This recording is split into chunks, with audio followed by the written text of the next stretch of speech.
Assalamualaikum warahmatullahi wabarakatuh.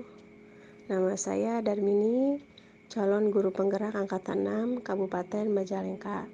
Saya mengajar di SMA 1 Jatiwangi dengan guru fasilitator saya adalah Ibu Nurjana MPD dan guru pengajar praktik saya adalah Ibu Sumarni SPD SD.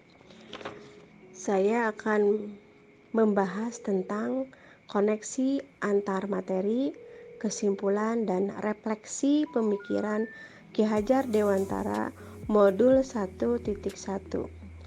Sebelum mempelajari modul 1.1, saya mempunyai pandangan yang berbeda tentang pendidikan. Yang pertama, dalam kegiatan belajar mengajar berpusat pada guru, sehingga metode pembelajaran sering menggunakan metode ceramah yang kadang mungkin bagi peserta didik akan merasa bosan karena di sini guru berprinsipnya hanya mentransfer ilmu. Yang kedua, selain mengajar, kita juga adanya target tujuan pembelajaran kurikulum.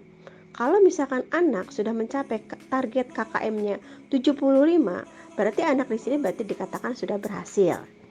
Yang ketiga, selain itu saya beranggapan bahwa peserta didik itu diibaratkan botol kosong yang harus saya isi.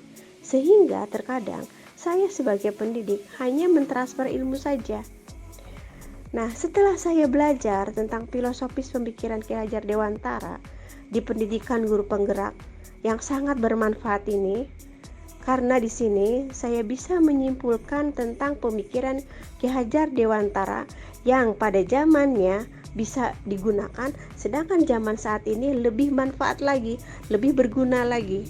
Yang pertama adalah trilogi pendidikan. Mungkin kita sudah tahu semua dengan trilogi pendidikan Ki Hajar Dewantara, yaitu Ingar Sosung Tolodo di depan memberi. Yang kedua, Ing Madio Mangun Karso, yaitu di tengah membangun semangat. Dan yang ketiga, Tuturi Handayani, di belakang memberi dorongan.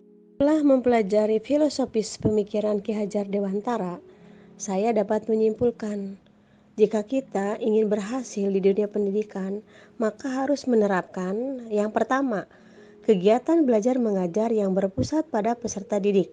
Sehingga di sini peserta didik bisa mengeluarkan potensi yang ada dalam diri.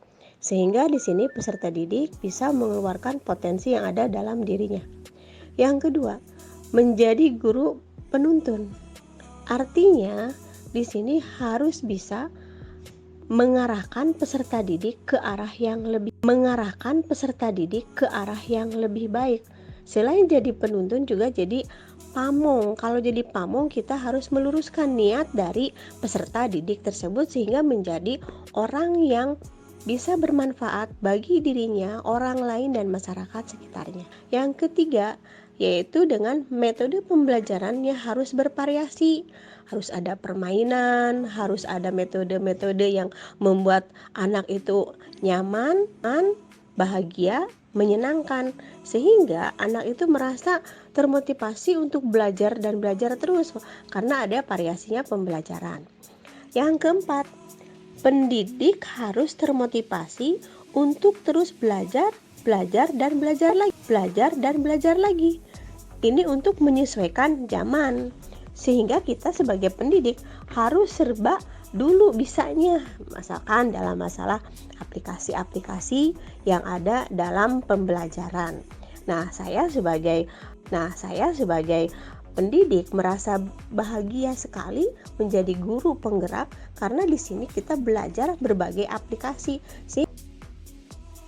Yang saya simpulkan tentang koneksi antar materi, kesimpulan dan refleksi pemikiran Ki Hajar Dewantara, mudah-mudahan bermanfaat. Assalamualaikum warahmatullahi wabarakatuh. Salam guru penggerak.